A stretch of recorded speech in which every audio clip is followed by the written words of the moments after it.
بسم اللہ الرحمن الرحیم۔ محترم ناظرین السلام علیکم۔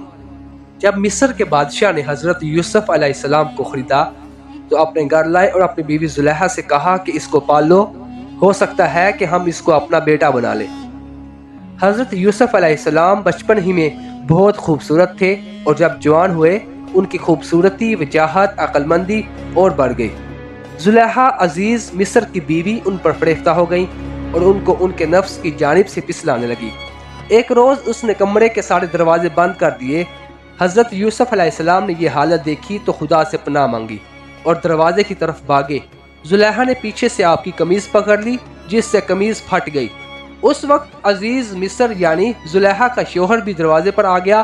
زلیخا نے الٹا الزام حضرت یوسف علیہ السلام پر لگایا اور اپنے خاوند سے کہا کہ یہ شخص تیری بیوی کی بے آبروئی کرنا چاہتا تھا، جس کی سزا اس کو ملنی چاہیے۔ حضرت یوسف علیہ السلام نے کہا میں بے گناہ ہوں، بلکہ یہ عورت مجھ کو پھسلانے کی کوشش کر رہی تھی، مگر خدا نے مجھ کو اس سے بچا لیا۔ آخر یہ معاملہ قاضی کے پاس پیش ہوا۔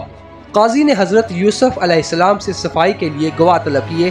حضرت یوسف علیہ السلام نے عزیز مصر کے خاندان کے ایک معصوم اور ننھے بچے کی طرف اشارہ کیا کہ یہ اس وقت موجود تھا، یہ سچی گواہی دے گا۔ ننھے بچے نے کہا کہ اگر قمیض آگے سے پھٹی ہوئی ہے تو یوسف مجرم ہے، اور اگر قمیض پیچھے سے پھٹی تو یوسف سچے ہیں اور زلیخا جھوٹی ہے۔ جب حضرت یوسف کا کرتا دیکھا گیا تو پیچھے سے پھٹا تھا۔ عزیز مصر نے حضرت یوسف سے کہا کہ اس بات کو جانے دو اور زلیخا سے کہا کہ تو معافی مانگ، حقیقت میں تو ہی قصوروار ہے۔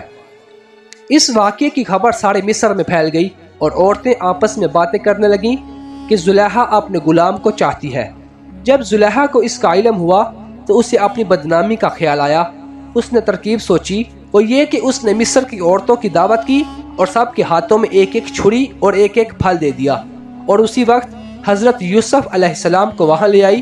عورتوں نے حضرت یوسف علیہ السلام کے حسن و جمال اور خوبصورت سب اپنے ہوش میں نہ رہیں اور چھریوں سے بجائے پھلوں کے اپنے ہاتھوں کو کاٹ لیا اور کہنے لگیں واقعی یہ کوئی انسان نہیں فرشتہ ہے۔ زلیخا نے ان عورتوں سے کہا کہ یہ وہی شخص ہے جس کے لیے تم مجھے ملامت کرتی ہو، میں حقیقت میں اس کو چاہتی ہوں۔ اگر اس نے میری محبت کو ٹھکرا دیا تو میں اس کو قید کروا دوں۔ اس سے آگے کا واقعہ اگلی ویڈیو میں پیش کیا جائے گا۔ اب تک کے لیے اتنا ہی، اب اجازت دیجیے۔ اگر آپ نے ہمارے چینل AHTV کو سبسکرائب نہیں کیا تو برائے مہربانی اس چینل کو سبسکرائب کریں تاکہ ہر نئی آنے والی ویڈیو سے آپ باخبر رہ سکیں۔ السلام علیکم۔